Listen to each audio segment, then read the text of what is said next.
Hey, let's talk about songwriting. Songwriting is perhaps the most important element of being a successful musician.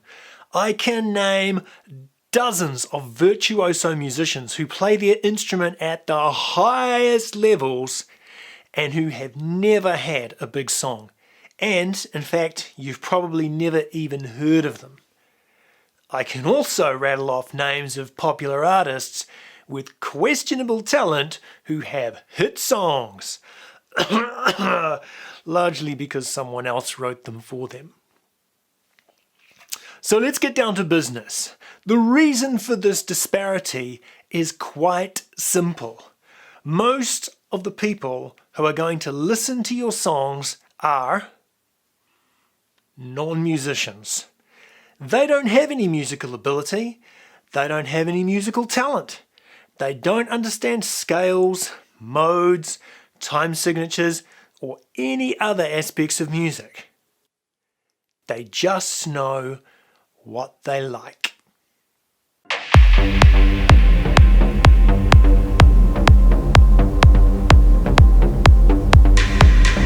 So what makes a good song? This is very subjective and largely depends on your personal goals. Attempting to write a hit pop song is quite different from creating a good dance track or a soulful blues song. But there are certain elements that tend to be present in a lot of songs that people like. Hit songs tend to conform to contemporary musical norms, while at the same time exhibiting a degree of individuality, originality, or novelty. They sound similar to other popular songs of the time, while having just enough uniqueness to stand out. But many of us aren't trying to write hit songs. A lot of us don't even like pop music. In the simplest form, it is just about what we find pleasing to the ear. That can vary enormously between fans of death metal, disco, classical, jazz, or dance music. So I guess what I'm aiming for is a song that is appealing to the majority of the people who listen to your genre of music. That's probably about as close as I can get to a good definition of a great song. One of the most important things is that it should appeal to non-musicians. Certainly you could be a specialist who focuses on writing music that appeals to other guitarists, for example. But your fan base is going to be pretty limited. My definition means a catchy song that most people who are fans of a genre will like. So what does not make a good song? Your music should touch people rather than impress them. Only other musicians will be impressed by your chops. Non-musicians don't care. Experimentation is good, but understand that experimental music is frequently too edgy for the average listener. People are used to listening to specific scales and combinations of notes. This might vary from culture to culture, but if you diverge too far from accepted norms, be prepared for your music to be considered outsider. The trick is finding the balance so that we can experiment and express our own unique voice while at the same time conforming to accepted musical standards. So, let's look at some preliminary matters. Learn theory. I see it all over the internets. People writing articles trying to convince themselves and you that you don't need music theory.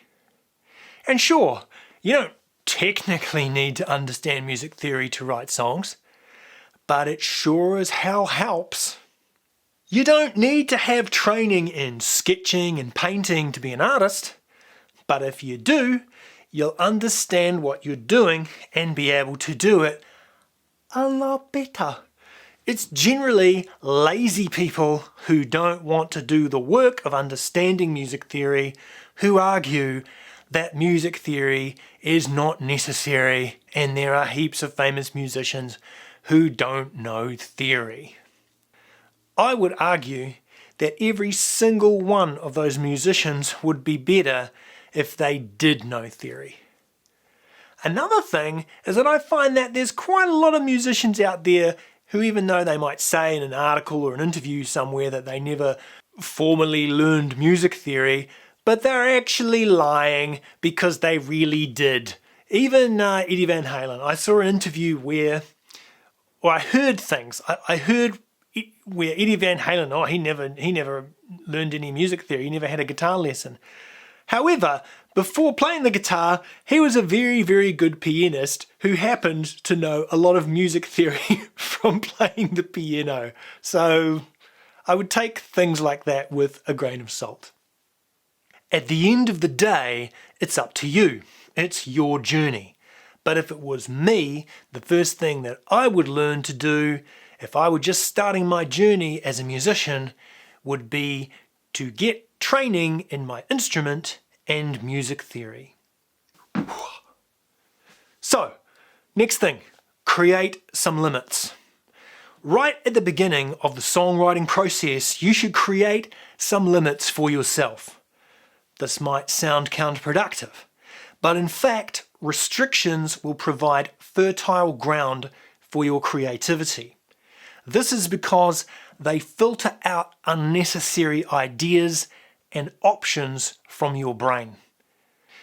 If you are really a creative person, then one of your biggest challenges is going to be limiting the millions of options available to you down to a selection of workable elements. I'll give you some examples. First, choose a genre. Now, maybe you're being experimental and you don't want to define yourself by a genre. Fine, then don't do this step. But most people, when writing a song, are going to have a genre in mind. Is it a rock song? What kind of rock song? How many instruments do you picture in your head, and what are they?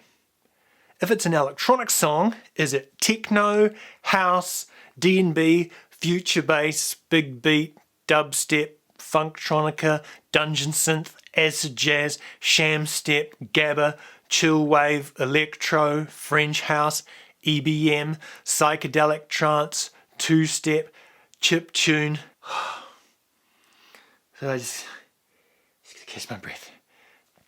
After you've picked a genre, create some more limits. How many instruments will you use? Are you going to keep it minimal or create an enormous orchestral piece? What do you picture as being the key instrument or instruments of the piece? Is it going to be a fast song or a slow song? Is it going to be syncopated or straight? What time signature are you going to use? Consolidate an idea of the restrictions that you're going to place on the song, and this will give you a healthy launch pad. The next thing to think about is the key. The key signature of your song is important. This can be for different reasons. Techno producers will typically write songs in key structures between E and A. Why is that? Well, largely because the kick drum has its optimal low frequency in that frequency range, which will make it sound huge on the dance floor. But you can be missing something if you go too high or go too low. If you are writing a song for a vocalist, you need to consider that vocalist's range. Don't just write a song and expect the singer to be able to sing at their best in that key. You may need to experiment with your key signature to find the best range for your vocalist. Another factor is that a song may just have more power or tone in a particular key. What about originality? The great German composer Robert Schumann once said, in order to compose, all you need to do is remember a tune that nobody else has thought of. If you listen to a lot of modern music, you might hear a lot of the same musical ideas. This is because a lot of that music is not very original. Remember, the title of this video is how to write a great song. A good song should have a sense of originality about it. Don't just follow what everybody else is doing. Don't try to copy other people's songs, because what's the point? If you're truly going to be a musician, then we want to hear your voice. What do you have to say? I don't care how much you can make a song that sounds like the Beatles or Jay-Z. I don't care if you can sound exactly like another musician. Originality requires you to be you. Have confidence and trust in your own musical voice. Sure, it might not be to everybody's taste, but you will find an audience, and at least you will be true to yourself. One caveat: if you're just getting started in music, then you probably don't know your voice, or if you even have one. This is where starting by learning how to play an instrument can be extremely useful. You will start to learn about the type of phrasing that you naturally tend towards. If you're just getting started, you probably should try copying other people's music so that you can learn what you're doing. But if you're a producer creating digital music, you should get away from this step as quick as you can. You want to develop your own voice and not train yourself to sound like someone else. We already have David Guetta. We don't need another one. If you do this for a while and you recognize that you don't have an individual voice, then sorry, you've chosen the wrong profession. Others may disagree with me, but in my opinion, if you don't have a personal voice in your music, you shouldn't be trying to release music. At this stage, I would like to say, please remember to like and subscribe to this video and channel. Okay, let's talk about inspiration. Some people struggle with finding the inspiration for writing. Sometimes you go into a project with something in mind, but you end up going in a different direction. That's fine. If it's working, roll with it. If you are really struggling to find inspiration, try breaking your routines. But the other side of it is that you may need to try finding inspiration through discipline. A lot of people don't feel inspired, so they don't start playing their instrument or creating beats. Try doing it the other way around. Just go and start playing your instrument, or switch on your PC and start putting beats together. Inspiration often follows. If you're writing a song with lyrics and you're not sure what to write a song about, try thinking about movies that you've seen, books that you've read, or your own life experiences to see if you can find a particular event that you could write about. The flip side of this is just to think about words that sound good together. Start smashing words together, coming up with unusual phrases or even common phrases but sung in an unusual way. This is a magic spell for finding a vocal hook. If you're writing music on a mainstream instrument like a piano or guitar, experiment with chords that you don't use very often to try and construct some interesting melody. Music theory is going to be your best friend here. When inspiration strikes,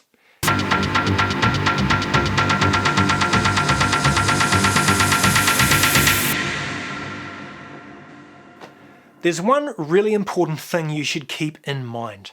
As a creative person, when inspiration strikes, you need to take advantage. Ideas will frequently come at the most unusual times when you are not thinking about writing.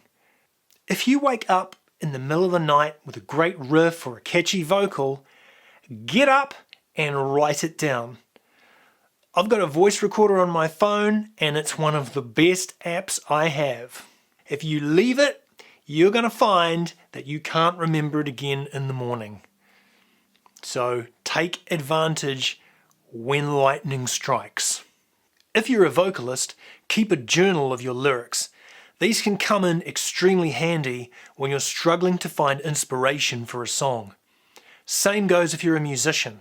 I have folders full of guitar tablature from individual phrases through to whole songs. These can form the origin point of a great song. Next is another important idea. Construct away from your instrument. This might sound counterintuitive, but if you want to allow your imagination and creativity to have their best scope, try writing music away from your instrument. If you are playing your instrument or using software that you are familiar with, it's easy to fall into old habits and to simply start creating things similar to those that you have created before. Stepping away from your instrument means that you need to depend on your brain alone to write the song. It frees you from the limits placed on you by your instrument. This can be challenging at first, but is worth investing the time. Try this. Sit down in a quiet space where you will not be interrupted. Don't take your phone or any distractions with you. Start humming some melodies to yourself. Try to be original. If it sounds like another song, stop and start again. Alternatively, start running through some drum beats in your head. Vocalize them if you need to. Once you have a melody or beat in your head, you can go to your instrument or computer and create it. An important note here is that it's going to be a lot easier to do this process if you understand some music theory, especially intervals. If you are constructing on your instrument or computer, try not to get locked into familiar processes. While it is important to have a method when you are songwriting, it is also important to shake that method up so that your tracks don't become too similar. You can use creation through experimentation. You can do this in a variety of different ways. Number one, just start noodling around on your instrument until you find something you like. 2. Choose a synthesizer you are familiar with, but try playing it in a different way. 3. Use a synthesizer or create a synth patch that is different from what you are used to and create something with that. 4. Take a familiar instrument and apply a bunch of unusual effects to it. Hi, so this is a 3-part video series on how to write a great song. The video was pretty long, so I decided to chop it up into 3 different sections. So this is part 1, enjoy it and then make sure that you go on to watch the others. If the other 2 parts don't appear below, they will be available on my YouTube channel. That's Jason Brockett, so you can find them there.